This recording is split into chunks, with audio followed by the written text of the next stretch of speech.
Good afternoon. Thank you very much for coming to the Center for Korean Studies. I'm very happy and honored to host today's speaker, Professor Dan Baker from the University of British Columbia. My name is Tae-Young Baek. I'm a director of this center, and this center had a privilege to invite world-famous speakers. And Professor Dan Baker is a really prominent legal historian on Korean history, and I personally have known him for a long time. As you may know, I have taught at the University of British Columbia for around some years before coming to the University of Hawaii, and he was my dear colleague when I was there. Professor Dan Baker is a professor of Korean civilization in the Department of Asian Studies at the University of Hawaii, University of British Columbia. And I understand he had been involved with the Korea studies since 1971. He has published extensively on religion, philosophy, and traditional science in Korea. His latest book is Korean Confucian's Advice on How to Be Moral, Tasan Chォng Yagyong's reading of the Jungyong, which was published at the University of Hawaii Press in 2023. Personally, I would like to also mention that Professor Dan Baker is a person who speaks Korean with a Jeolla accent because he had been a Peace Corps volunteer a long time ago in Korea, and he had also witnessed the tragic moments of Gwangju massacre in 1980, and I am very grateful for his continuous attention to Korean development and democracy and human rights ever since. So today's discussion, Tasan Chォng Yagyong's philosophy and his teaching is a chance for us to learn about his scholarship. But as a person and a friend, I'm really delighted to offer him this opportunity to share his scholarship. So please give a big applause to welcome him to this podium. Thank you. Thank you, Mr. Peck.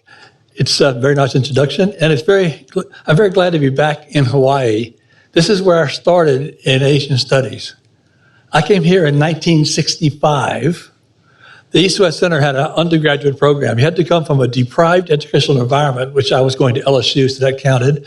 And they gave me a scholarship to come here and study Chinese. The idea was that it was U.S. government-funded programs. I would go on and become a Chinese studies scholar, but then I went to Korea and basically fell in love with Korea.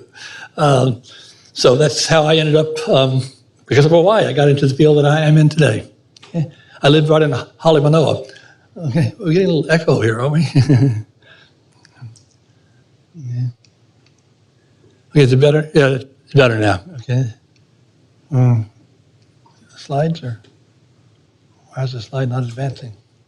The man I'll talk about today is Tasan Chォng Yagyong. Tasan is one of his many pen names. You can see when he lived, 1762 to 1836. He is one of the most fascinating figures in all Korean history. I can only talk about a bit of his moral philosophy today. He's the one who designed the Hwansung Castle down south of Seoul. Hwansung Castle. He introduced a form of smallpox immunization to Korea. He wrote books on forensic medicine. He wrote guides to government, local and national. He's an amazing guy. But what I want to focus on today is his moral philosophy. And it's interesting because he is a very innovative thinker. He shows clear influence from Western ideas. We'll get into that. But he still remains at heart a Confucian. This is a statue at his hometown. It's been outside of Seoul. And again, he was one of the founding members of the Korean Catholic community in the late 18th century. There were no missionaries in Korea. one of his brothers-in-law had gone to China on a diplomatic mission and was baptized there and came back and started sharing what he learned with his friends like Tasan. And it's 1784. And they, without a priest, without a missionary, they tried to become Catholics. And it didn't work out real well because they were all Confucian scholars, and they were required, if they were the eldest son anyway, to have a spirit tablet, the name of a deceased parent or grandparent, for the ancestor memorial service. And the Catholic Church at that point had decided that spirit tablets were idolatry, and so they couldn't have them. And so in 1791, a cousin of Tasan had the misfortune to have his mother die right after they got the word about the ban on spirit tablets. And a man is named Paul, a Catholic name, Yunji Chung, down in the Chunju area, and he had a memorial service in his home with no spirit tablet. And the word got out, so he was caught, interrogated, and executed for the way he mourned his own mother in his own home. At that point, we think Tasan said, oops, maybe I shouldn't be a Catholic anymore. Okay. He basically decided, I think at that point, he doesn't tell us so much, but I think he decided he could choose between being a good Catholic and a good Confucian, and being a good Catholic was risky, so he decided to be a good Confucian. And so there were actually three Chong brothers that became Catholics. Tasan left the community. His brother Chォng Yagyong also left about that time. If anybody seen the movie Book of Fish? It's about Tasan's brother who was exiled to an island. Yeah, true story. The third brother, who was the last one to be Catholic, maintained the faith and was executed in 1801. And is on the route to being a canonized Catholic saint. His son already is, Saint Chong Yagyong. Okay. So, but Tasan was, in 1801, there was a major anti-Catholic persecution. The king who had come to protect Tasan for a while, knowing how bright he was, the king died, and a group got into power because a young king, they were telling him what to do, got into power and launched a major anti-Catholic persecution. Tasan was brought up and interrogated twice. Interrogation then means by force. I've read the records. They beat him, right? And because he was no longer a Catholic, he was allowed to go into exile. Why do they send him to exile in the southwestern corner of Korea, which is where I was in Peace Corps, my favorite part of Korea? Anyway, he spent 17 years down there in exile. Okay. And so there are scholars in Korea who want, especially Catholic scholars, who want to claim that Tasan remained a secret Catholic for the rest of his life. If he did, it was a really good, well-kept secret, because I've read his writings, and he makes some explicit anti-Catholic comments in his writings. For example, in 1797, he was being accused of being a Catholic. The king wanted to keep him in the government, but people were against him and saying, get rid of him, he's a Catholic. And he said, first he said, I was infected with Catholic writings when I was young. He was in his 20s when he was involved with that. He said, I've come to recognize that Western writings, meaning Catholic writings, are positively dangerous. There are things written in those books that are a serious threat to morality. And in fact, we might even say that they turn the rules governing proper behavior upside down, inside out. However, the books that I read, the first books that he read, didn't challenge the way we honor our ancestors. It's true, we know the books he read. They didn't say anything about the ancestor tablets. I was startled when I found out that was part of Catholic teachings. How could I not but feel a chill in my bones when I learned how immoral those Catholics are? It's kind of hard to reconcile that with the claim that he remained a Catholic, right? Yeah. So, there we go. So they were sent into exile, which is fortunate for us, because in exile, it's like an 18-year sabbatical. Right? He couldn't have his family with him. His wife stayed back at the home. And so he wrote and wrote and wrote. Fortunately, there had been an ancestor who'd been exiled there and left a library behind. So he had a lot of books. The reason why he's such a well-known scholar today is because what the writing he did mostly in exile. Not long ago, the Tasan Society in Seoul, they published a complete collection of his writings, all in classical Chinese, 37 volumes. 2 volumes of poetry, everything else is like essays and so on. And again, all in Chinese. I've never seen a single word written by Tasan in Korean. I've never seen anything by him. It's all in Chinese. He never went to China. He spent his whole life in Korea. And this is where he did his writing. at first he lived in the back room of a bar for a few years. That was kind of noisy, so he managed to get a hut, which is where he got the name Tasan. I mean, Tea Mountain, because he grew tea on a hill behind that hut. Mm-hmm. And now it's a tourist spot, by the way. Okay, so Tasan, as a Confucian, he was basically a moral philosopher. He was concerned with the question of how to be a good person, right? And he said the trouble with the Neo-Confucianism, which dominated Choson dynasty, his time, was that the Neo-Confucians made three big mistakes that made it more difficult for them to be the sort of moral person they wanted to be. The first mistake, he said, they thought heaven was Li. Li is this very important idea in Neo-Confucianism that's impersonal patterns of interactions. He said heaven is not Li. Heaven is a supernatural personality, a God, right? And that God gives us Li, but heaven is not Li itself. See, first mistake they make. Second mistake they make, there's this virtue called in Korean, benevolence. Sometimes it's a translation. I say more it's like being fully human. He said they think that applies to all living things. He goes, no, it only applies to human beings and their interactions. Mm-hmm. And the third thing he said is this very important Confucian work, one of the 4 books called the Yagyong, sometimes mistranslated as the Doctrine of the Mean. He said that the Neo-Confucians in Korea thought that the second syllable in the name of the Yagyong meant ordinary. He said, no, it means consistently. It's talking about how to be virtuous. And virtue is not ordinary. He said, you have to really work at it over and over and over again. He said, because they misunderstand this, they didn't know how to make the effort necessary to consistently act appropriately, act morally. Okay? He said, the way to be moral is 1, serve heaven, meaning the supernatural being, with awe and apprehension, to pursue this benevolence through a very strong sense of empathy, okay?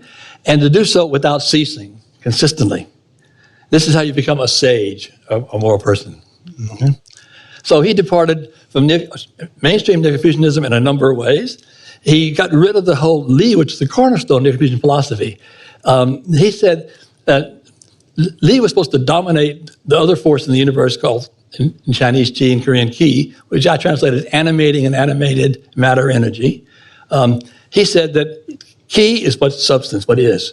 Li attaches to Qi. Now, Neo-Confucianism, Li tells Qi what to do. He said, no, that's not how it works. Okay?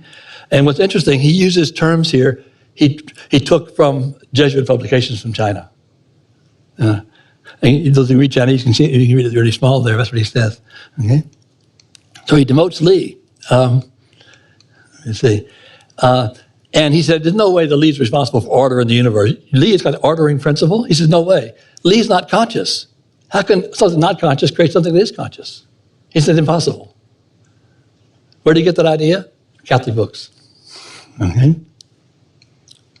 Mm-hmm. And he redefined human nature. Very important concept in Neo-Confucianism, but the belief is that human beings are innately good. Tasan said, wait a minute. I look around, I'm not morally perfect, my friends aren't morally perfect. How can we say human beings are innately morally perfect? We're not. And also they said human nature was Li. He goes, no, it's not. He said that they believe all you had to do to live a moral life was to just let your innate goodness direct your behavior. He said that's a misunderstanding totally of what human nature really is. Okay? So he redefines human nature. He says there are 2 contrary tendencies in human nature. There's a natural tendency to desire the good, including the moral good, but also the equally strong natural tendency to desire personal benefit and personal pleasure. And this is very different from Confucianism, which says that only human nature is simply the desire to be moral. Mm-hmm. And he says the problem is it's much more difficult to do the right thing than it is to follow the path of personal pleasure and personal benefit. Mm-hmm. And he agreed, Neo-Confucians say that human beings have the ability to see how they should behave, and they have a natural desire to act according to that vision. Trouble is, they have other desires as well, and this is the problem. And what's interesting, the word he uses for human desires is appetite, which again is the word used in the Catholic text he read from China. It's medieval scholastic philosophy. Okay? So human nature is not Li, it's appetites, desires. Okay? And so, let's see. So This is repeating here. Okay, what's happening? Okay, so when you have this picture of human nature as dual, it's very clear to Tasan that Neo-Confucians are wrong when they say we are born moral. He says you can only be called moral after you act in a moral fashion. You can't be born moral. Who calls a baby moral, right? And it's not easy. He said, look, if somebody offers me a bribe, I want to take that bribe. But I know I shouldn't. But I'm tempted because the bribe might be something I want. He said, we have to choose. And he says, let's say we've been given a job we don't like a professor has to grade a whole bunch of exams. We can say, I don't want to do it, let the TA do it. Or we should be good and go ahead and do it ourselves. He says, we're tempted to abdicate our responsibilities. We have these contrasting desires, is the problem. Okay? This seems very pragmatic and realistic, but it was contrary to what Neo-Confucians were saying. Okay? So basically, living a moral life is difficult. Okay? And he even pointed out, which is interesting, disciplining your body alone is not enough. You got to discipline your heart. They use the term heart-mind because the term for heart also has the functions of the mind. He pointed out that we have emotions like pride, for example, and arrogance. If somebody criticizes our writing, the dreaded second reviewer or article we submit, our pride is hurt. Not our bodies that are hurt, it's our mind that's hurt, he says. And so you have to discipline both your body and your mind and to be a good person. Now, what does it mean to be moral? Of course, in the Judeo-Christian tradition, it means to obey God, right? That's not part of Tasan's concept of morality, okay? But first of all, you become moral by interacting morally with your fellow human beings. That's what he's talking about. He says you can't be called ethical. You can't have any ethical virtuosity unless you act in a filial, fraternal, diligent, and trustworthy manner. These are important Confucian virtues. You can't be called filial, fraternal, diligent, or trustworthy unless you act in that way, right?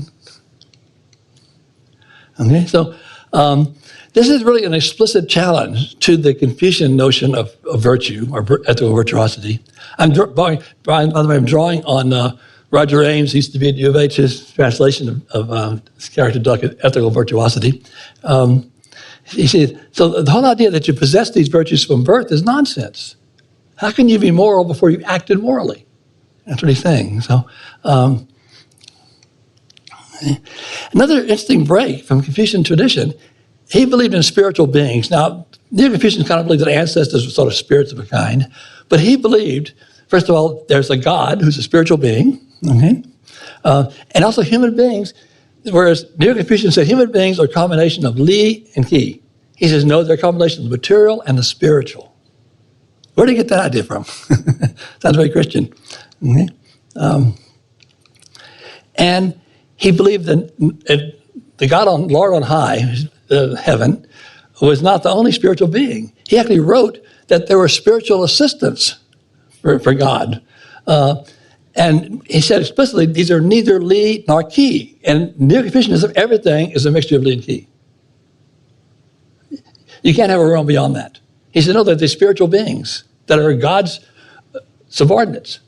Where did he get these ideas from? Okay.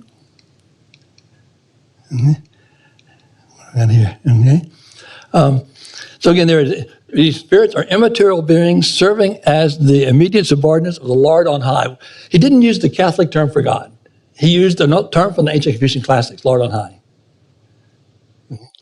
And he found references in the classics that could be read as referring to spiritual beings.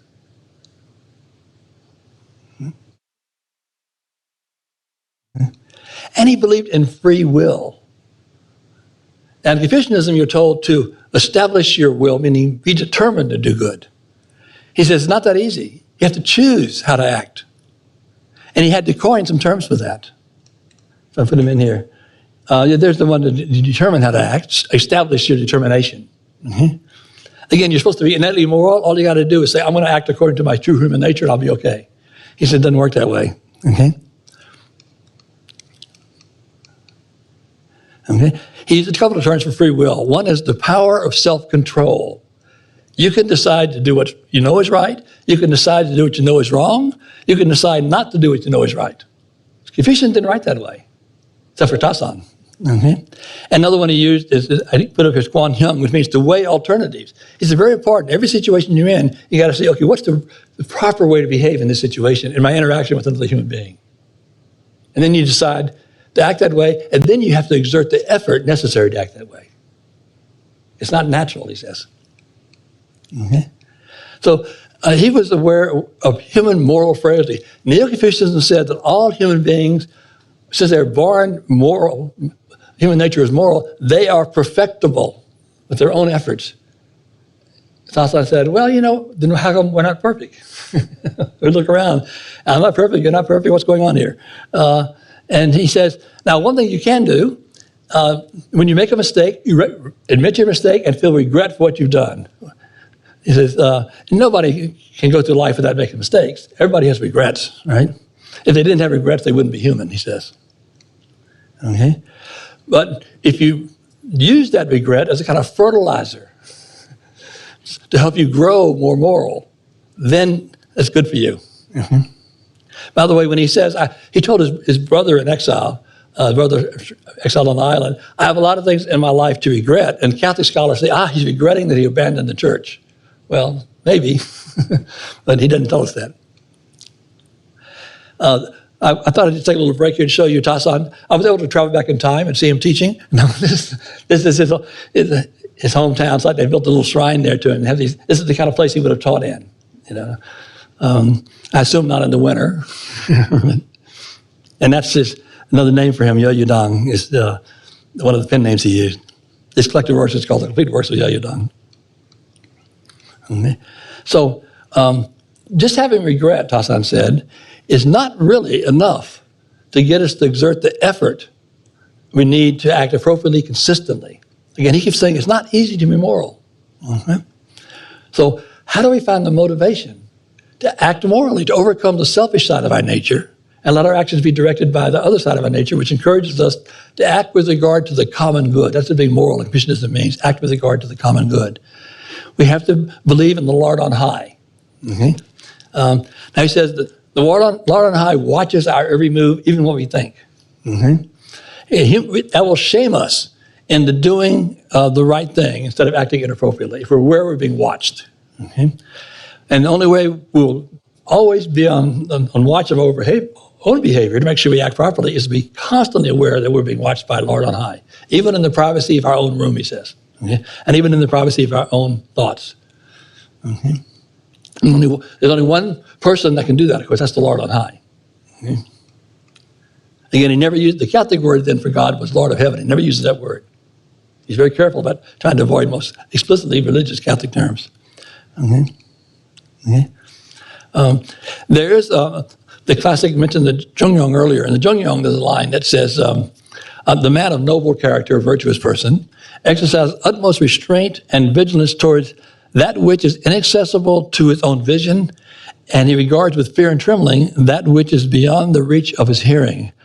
Tasan said, hey, he's talking about God there. Right? That's what he says. Obviously, the Lord on high is inaccessible to our vision, doesn't appear to us.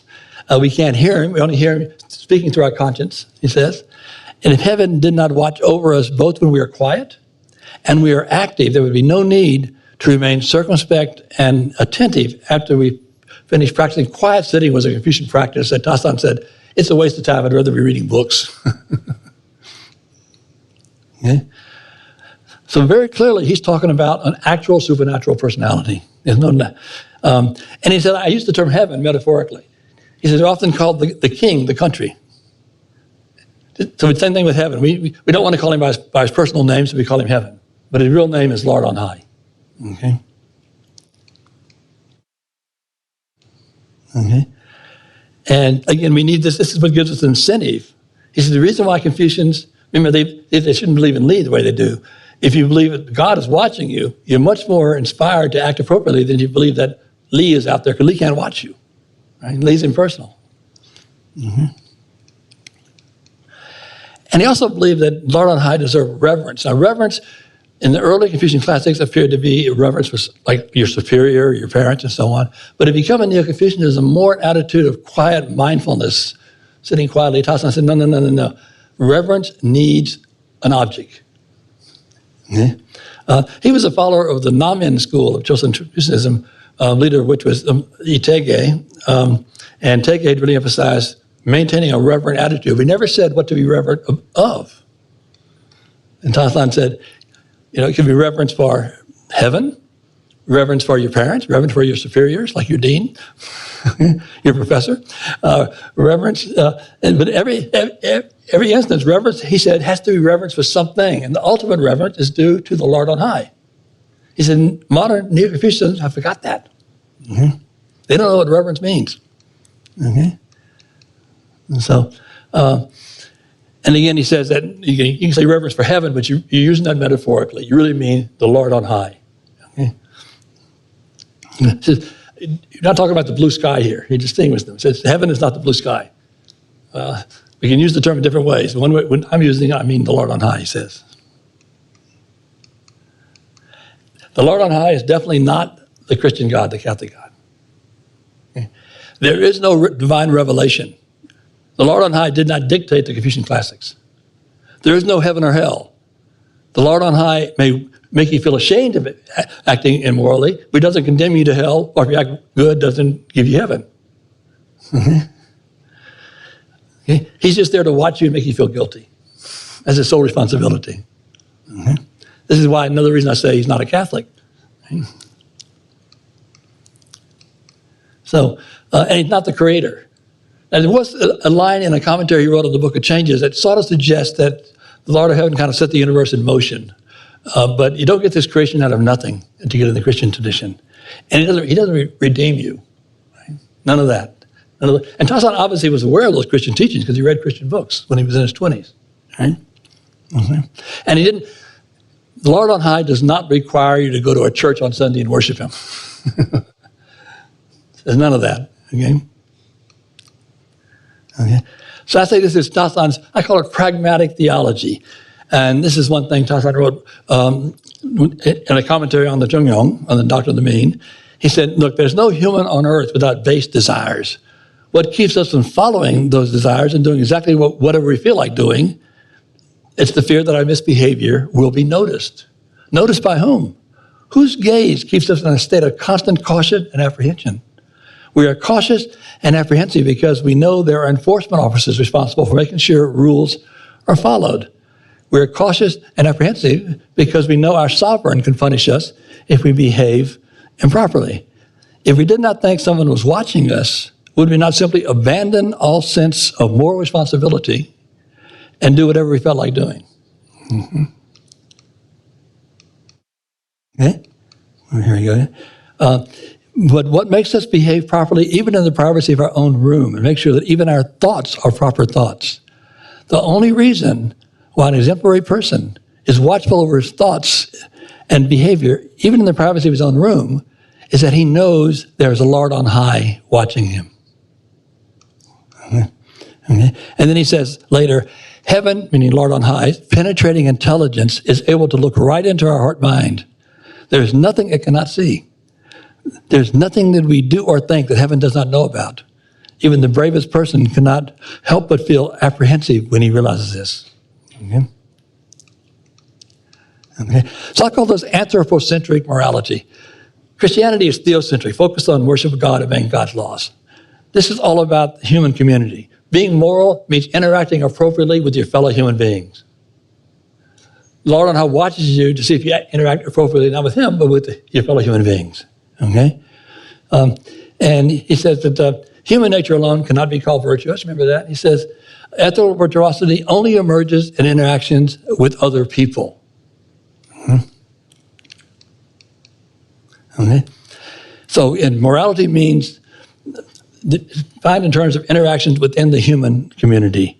Okay? This is the Confucian definition of virtue, not just Tasan's. Confucianism is anthropocentric. Okay?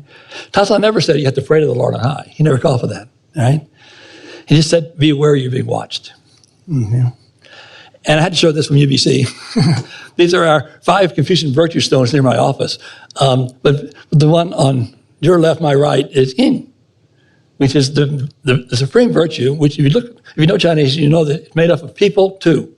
So human interactions is what it's all about. Okay? And so it's often translated as benevolence, but it really means more than that. It means to always act as a member of the human community, not as a separate and isolated individual pursuing your own self-interest. Okay? And moreover, human beings are not fully human, truly human, until they act that way. Okay? So that's why I translated it as becoming fully human. Okay? And so here's what he says. Here's how this is why I think the translation of benevolence is incomplete in this context. In always implies a relationship between 2 people. Acting out of filial piety is serving a parent, and serving a parent is in. Showing paternal respect for an older brother is in. Being conscientious in serving your sovereign is in. Being trustworthy with a friend is in. Showing compassion when you are a government official is in. So benevolence is included, but it's much more than benevolence, right? It's just acting appropriately in whatever situation you're in, according to the role you're supposed to play in that situation. So this is his supreme virtue. You might translate it as altruistic, unselfish. The idea, again, is you act in regard for the common good rather than your own personal benefit. Okay. Now, Tasan wrote commentaries on all the great Confucian classics. He wrote on the Chong Yagyong, which is what my book is about. But I just finished writing a paper about his commentary on in Korean we say Taehak. It doesn't mean university. It means the greater learning. It's kind of Taehak presents a step-by-step guide to becoming a good person. Neo-Confucian said it was written for the average people. Tasan said, no, it's actually written for a crown prince to show him how to prepare to rule the country. It has like in the Taehak, there are 5 steps to developing your moral character, then 3 steps that tell you when you do that, how you can go out and create a better world around you.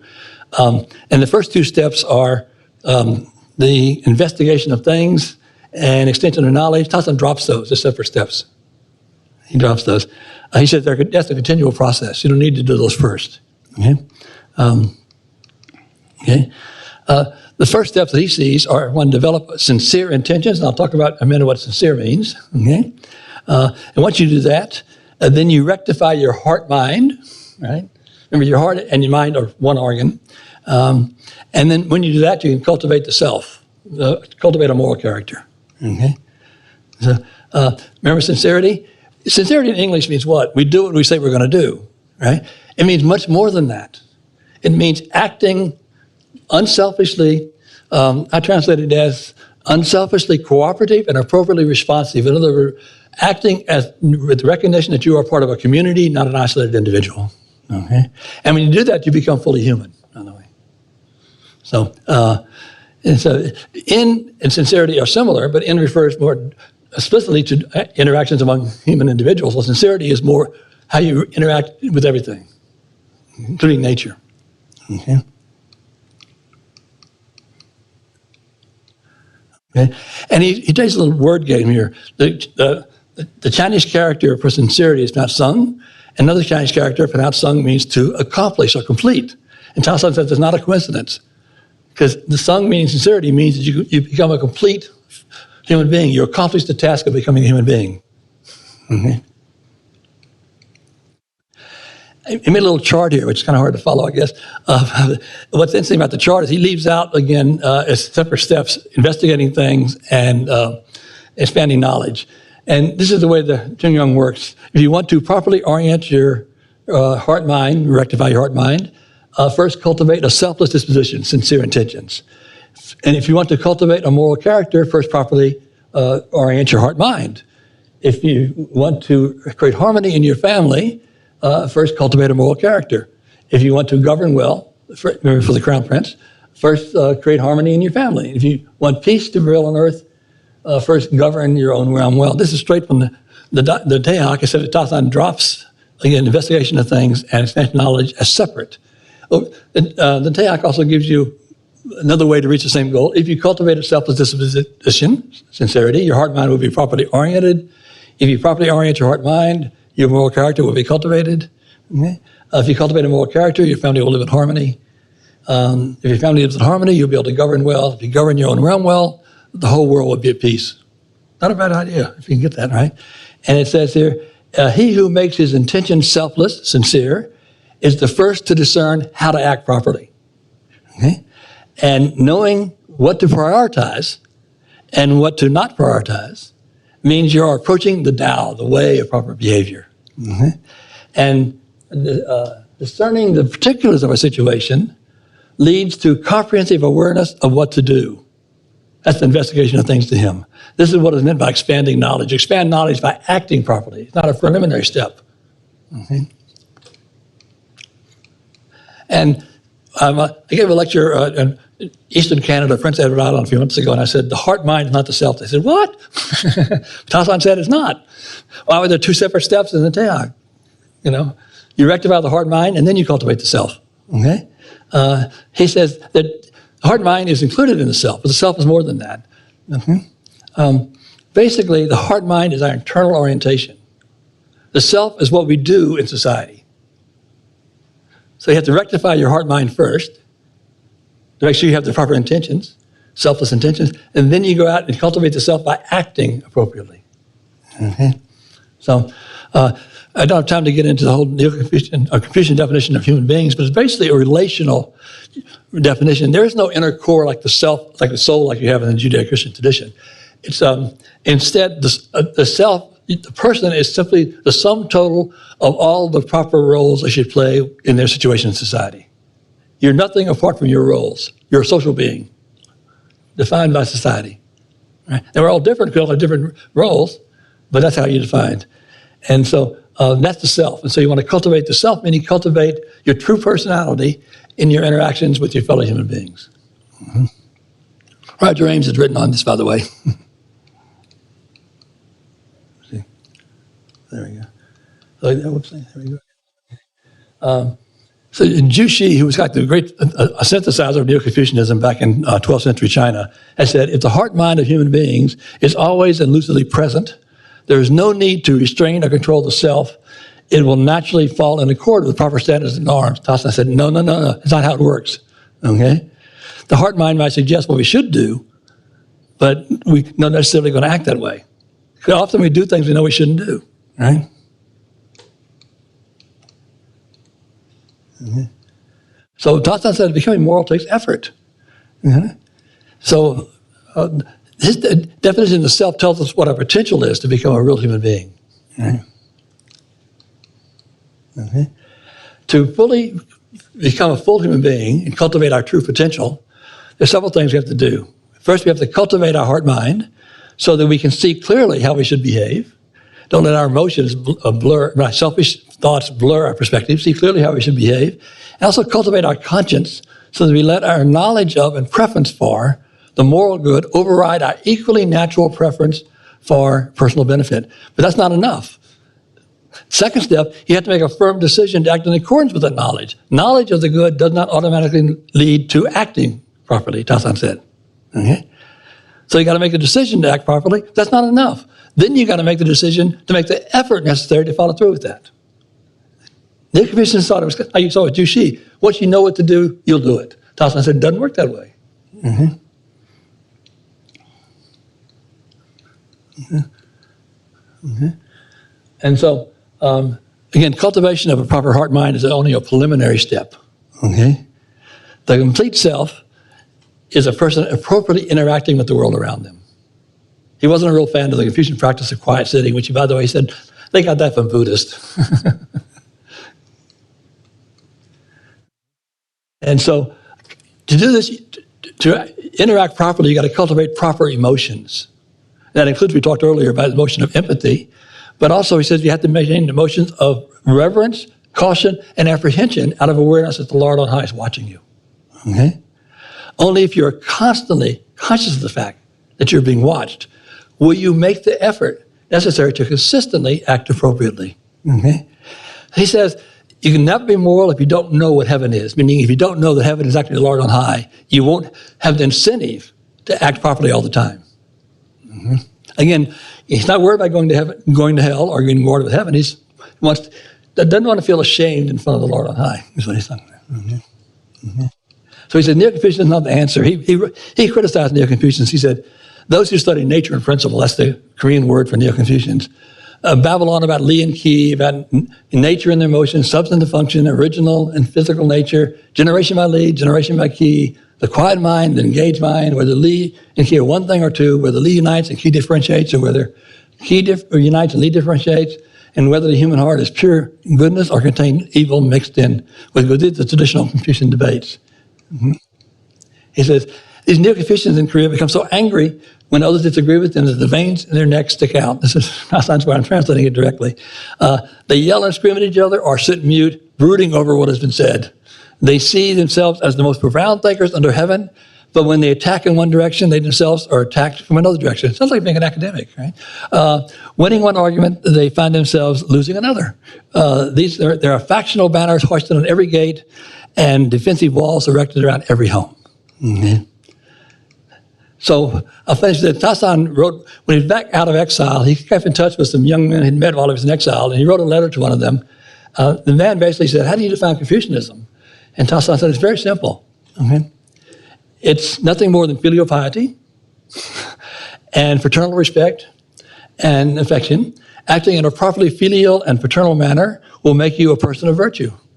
To become fully human, you also have to develop empathy. These are the key points of what Confucian taught us. And then he says, when you're filial, you will also show respect for your superiors and elders. The older I get, the more I like that, by the way, and show compassion for the young. And once you do that, you will create harmony all around you. Okay? That is why the Tao of Confucius can also be defined as cultivating a moral character so that you lead others to also act appropriately. So this is not about solitary virtue. It's about virtue that impacts society and brings peace to all under heaven. Okay, I think I got to finish with this. Here's Tasan's hut with his little pond where he got the water to make his tea. And there's a portrait of the man, the great man. Okay, thank you. Thank you very much. If you have any question, please raise your hand and he will be available to answer. You don't have to be cautious and apprehensive. When he was in exile, there was a temple nearby where a monk was really getting into tea. And Tasan would go over there and discuss ways of brewing tea and drinking tea quietly. So Buddhists will say that he maybe was interested in Buddhism. There's a text that's sort of a Buddhist in that temple that they say was written by Tasan. I don't think it was. He was very worried about being connected with anything heterodox, right? He'd already paid the price for being involved with the Catholics, and Buddhism was marginalized. And he made a lot of negative comments about Buddhists. He goes, what good does it do to sit in meditation like a dead tree? He said. So I don't think he was very much, he liked that monk. He thought the monk was a good guy, and they had very good conversations, but I don't think he was ever convinced of the monk's teachings about either reincarnation or the need for meditation or whatever. Yeah. So I understand Tasan Chォng Yagyong is very famous for his teaching on ethics of governmental officials. That's and right. How does this personal morality related in principle connect to that public obligation of governmental officials? I'm referring to his work for local magistrates, but being a good shepherd to the people, Mongmin Chimsa. And he basically believed that the job of a government official is not democracy, it's benevolence. Take care of them. If someone has committed a crime, punish them only as much as you need to punish them to keep them from doing the crime again. Right? He even wrote a guide to make sure you don't punish somebody when you think they murdered somebody when it wasn't really murder, how to determine if it's murder or not, or an accidental death. And so he believed that the Dehak actually gives guidelines to those people to tell them how to develop the kind of, not just a virtuous character, but impartiality. So they won't be biased in the judgments they make as a government official. And they will shepherd the people, not democracy, but take care of them, provide them with their basic needs, and provide a model of appropriate behavior for them to imitate. The belief was that if an official acts morally, the people will say, I want to act that way too. Mm-hmm. So he really believed in a moral government, not a democratic government, but a moral government. Hi, Dr. Baker. My name is Celine Kim. I'm a PhD candidate in modern Korean history at the UH. My question is, could you elaborate more on Tasan's understanding of materiality? You briefly mentioned in your presentation. I thought it's very interesting. Elaborate on what? On Tasan's understanding of materiality. Material. Material? Yeah. Material realm, you mean? Yeah. You mentioned in your presentation briefly. Key? Okay. Oh, okay. That's very interesting. He saw Ki as the physical world and the animating energy in it. What he did was he delinked Ki and Li. In Neo-Confucianism, Ki is basically it's chaotic until Li gives it order. Okay, and Tasan believed that Ki is sort of there, and there's a Li that we learn about because Lord on High has given us knowledge of Li that we can use to interact properly with the world of Ki. And Ki also has its own Li. He pointed out, by the way, that the Li of animals is very different from ours because they don't have free will. He said it's natural. He didn't use the word Li there. It's natural that a deer hangs out in the forest. So you don't praise a deer for doing that. But if a human being acts morally, you praise them. Okay. So this idea of calling Ki substance, he used the term that directly out of Matthew Ritchie's Christian Catechism, published in the 17th century in China, a freestanding thing. Nobody ever used that, but Tasan did, and he borrowed it from Matthew Ritchie. There are some Neo-Confucian philosophers in Choson who are known as really emphasizing Ki. He wasn't part of that, right? He's more concerned about neither Li nor Ki, but the spiritual realm. Mm-hmm. North Koreans want to call him a materialist. I don't think he was. Any other question? Yes. Thank you for your very thorough explanation about Tasan Chォng Yagyong's books. I have interest in Chûng Okay. In Chûng Yong's kind of definition. Tasan is a bit differentiated from Jushi. Right. He quite agrees about the definition of Zhong. Right. However, he very differently understands the meaning of Yong. You mentioned a bit, a little. Right. So would you kindly elaborate on more why Tasan is differentiated with his notion of Yong with Jushi? My second quick question is that you mentioned about the sincerity, Song.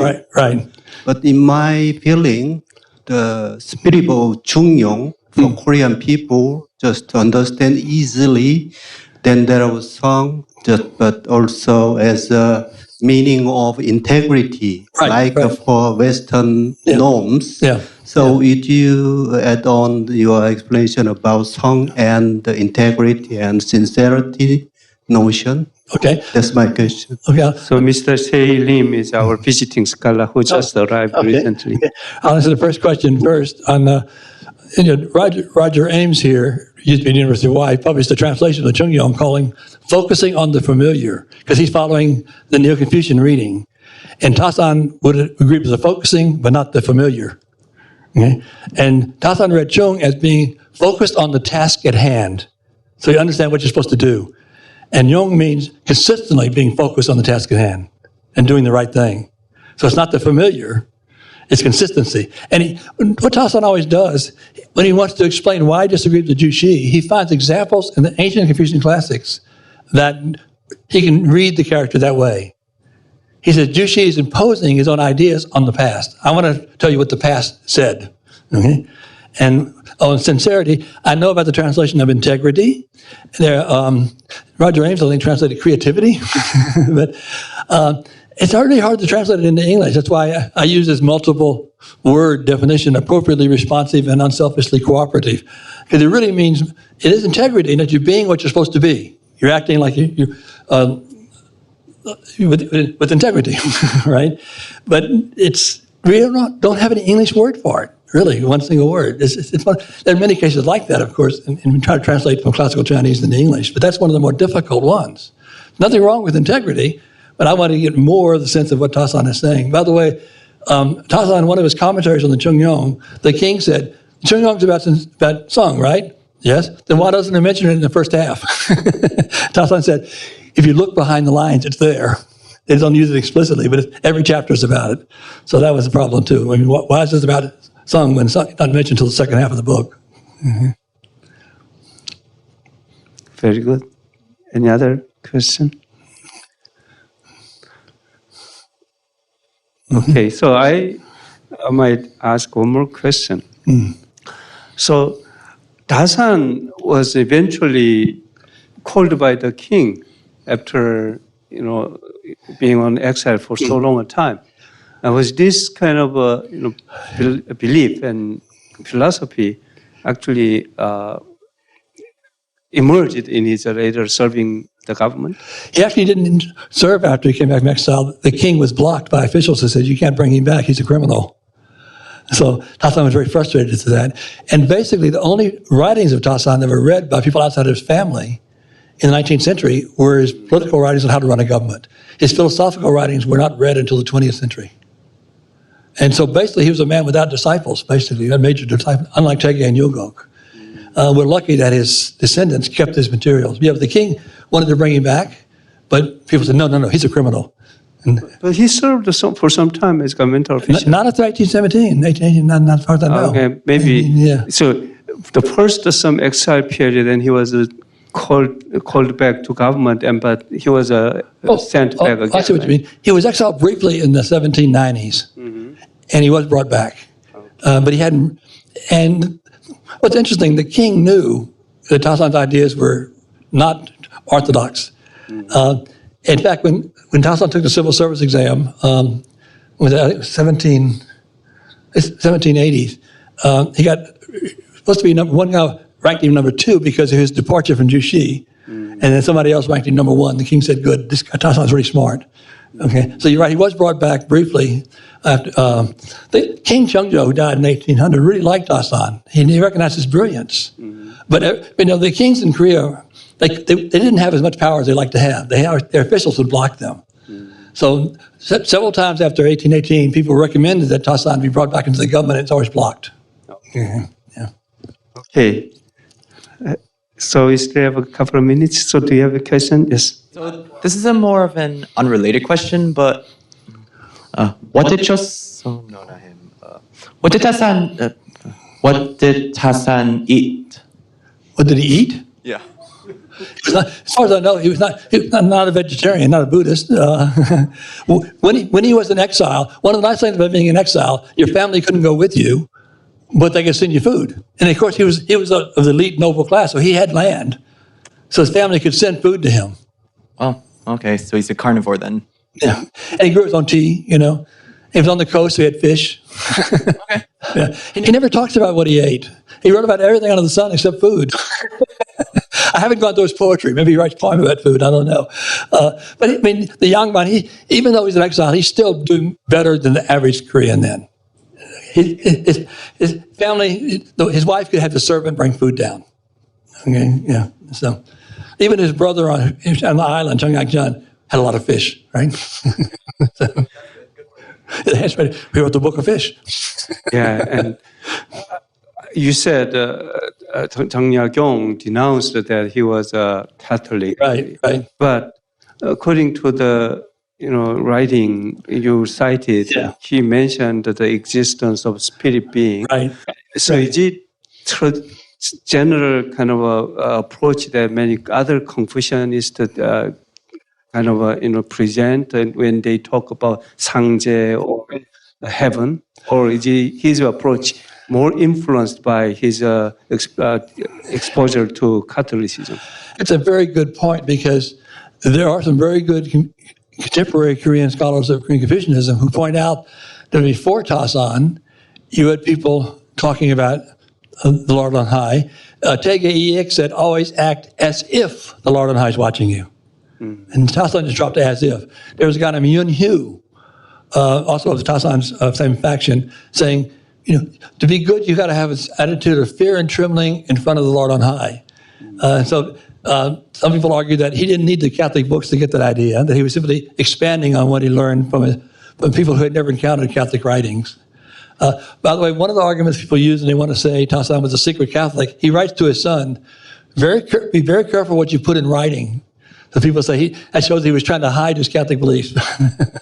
Okay. And he lost a brother, and by the way, his other brother in exile died before they could meet again. He died in 1816, the one on the island. And that was very sad for Tasan. He wrote a letter to his nephew saying, "I really miss your dad." Yeah. Okay. Thank you again for your excellent presentation and also answers to these questions. I would like to thank you all for joining this wonderful lecture. Thank you very much. Well, thank you.